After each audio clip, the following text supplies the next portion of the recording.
We're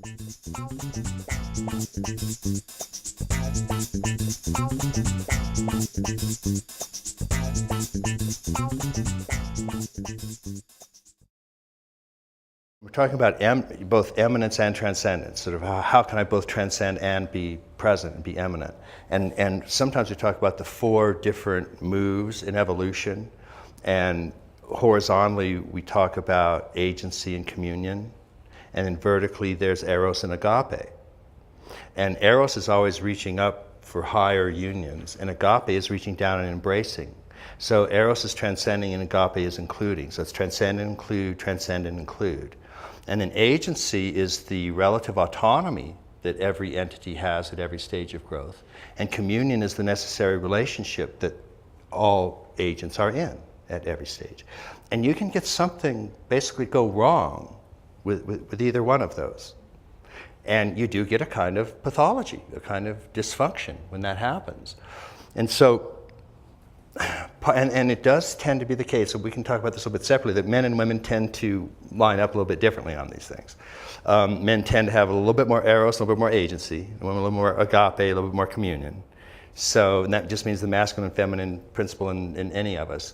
But that is important when you're doing therapeutic relationship, because sometimes what a man needs is to be more in touch with communion, and a woman needs to be more in touch with her autonomy, that kind of thing. You all are very familiar, you play this out many, many times. But the transcendence eminence is what's really extraordinary, because it is, again, that paradox. You have to, in a sense, be able to stand back from it, but also embrace it.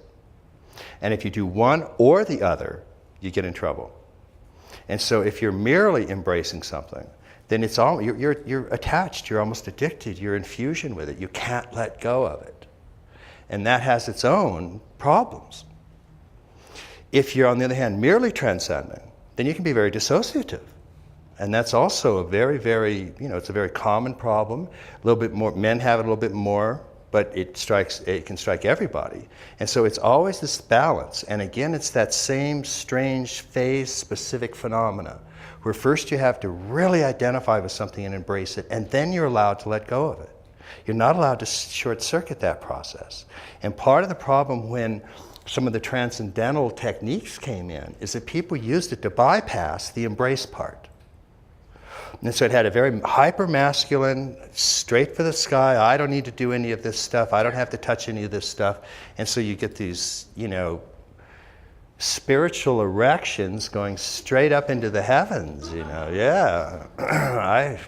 Part of my favorite day, actually, but that's between me and my therapist.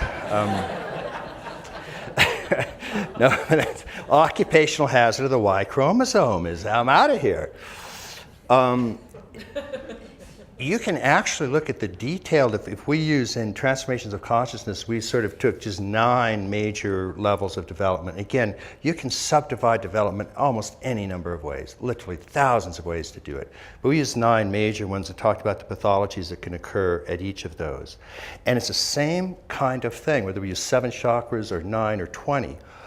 Development, starting in infancy, is you move up to a particular stage and you really have to identify with that stage. You have to digest it, you have to make it your own. It has to actually become part of you. So if you're at the oral stage, I'll just use some of the simple analytic terms, that means that you have to come to terms with food.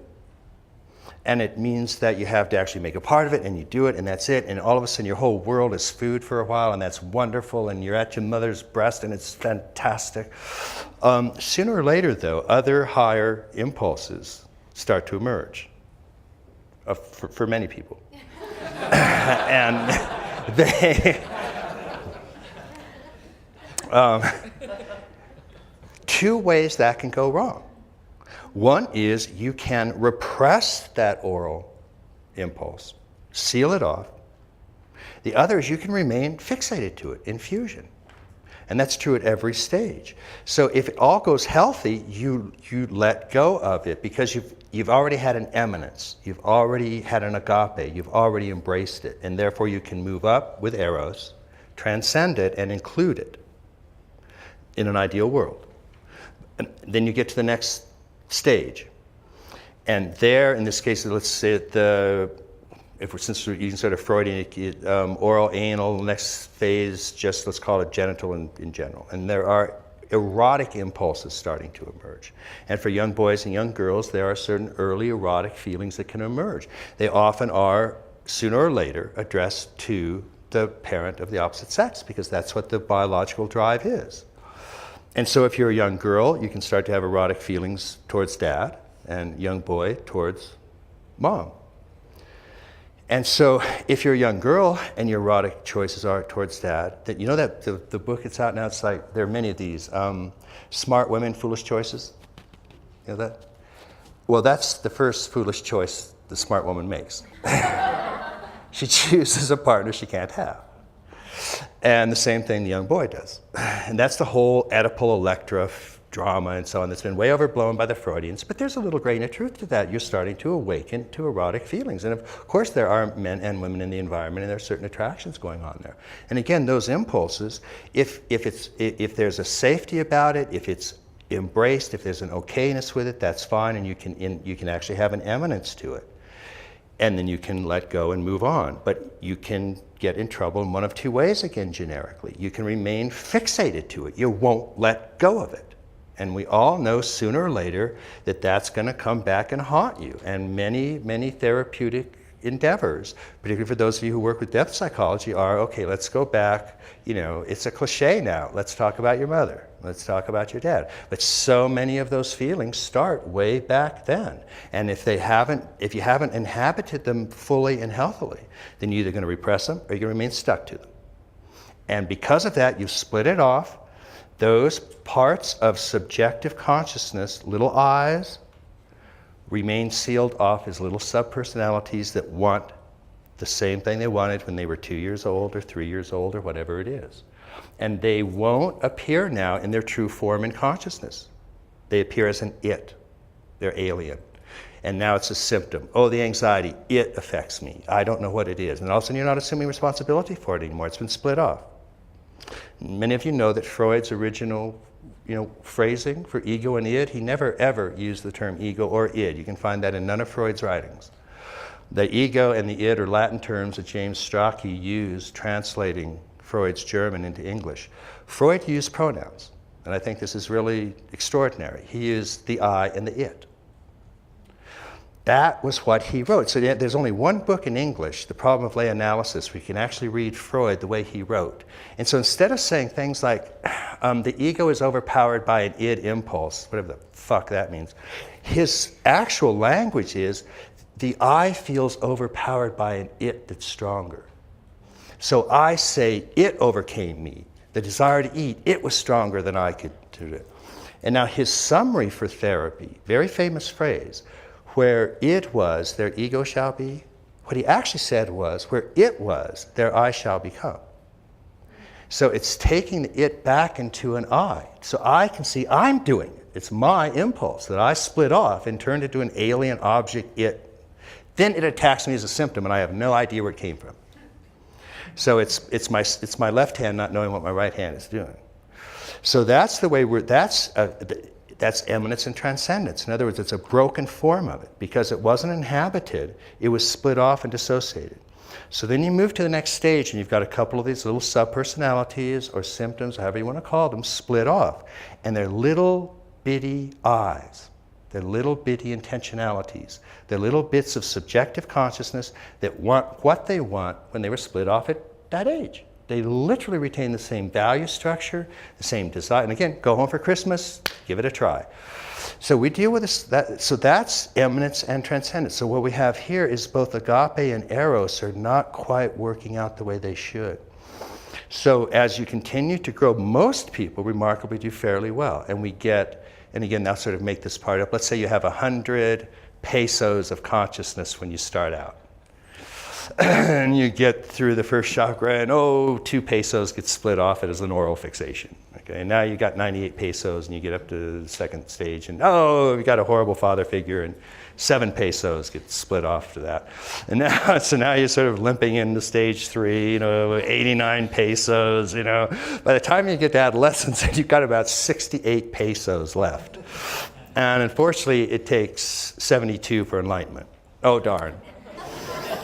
So that's where you have to go back and go, I want more money in my bank.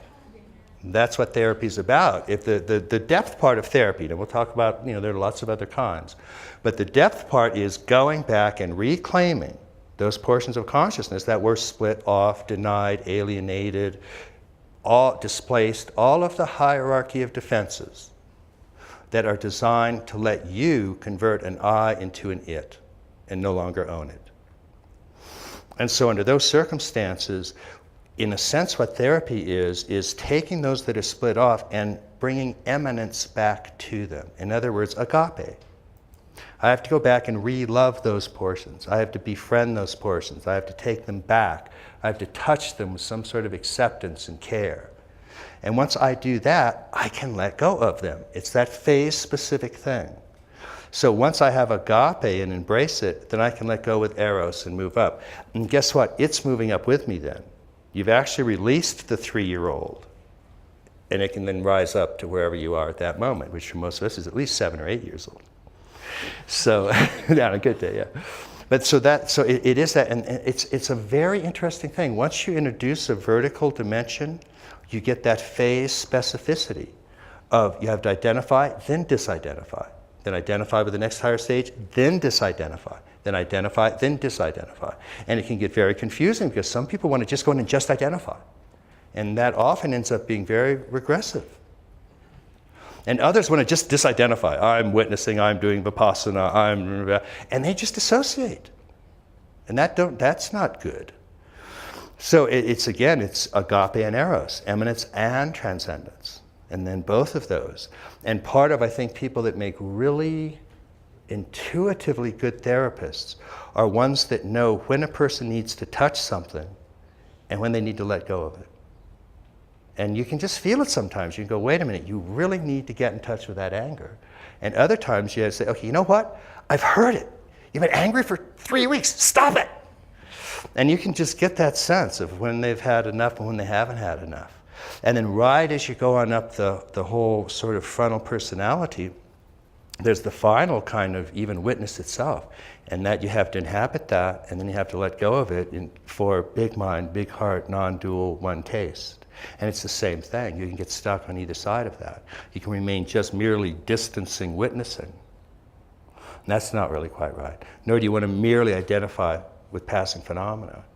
And so even in the higher reaches of spiritual practice, there's this extraordinary dialectic of eros and agape. Letting go of and embracing. And if you want to think about sort of the ultimate one taste, it really is transcending everything.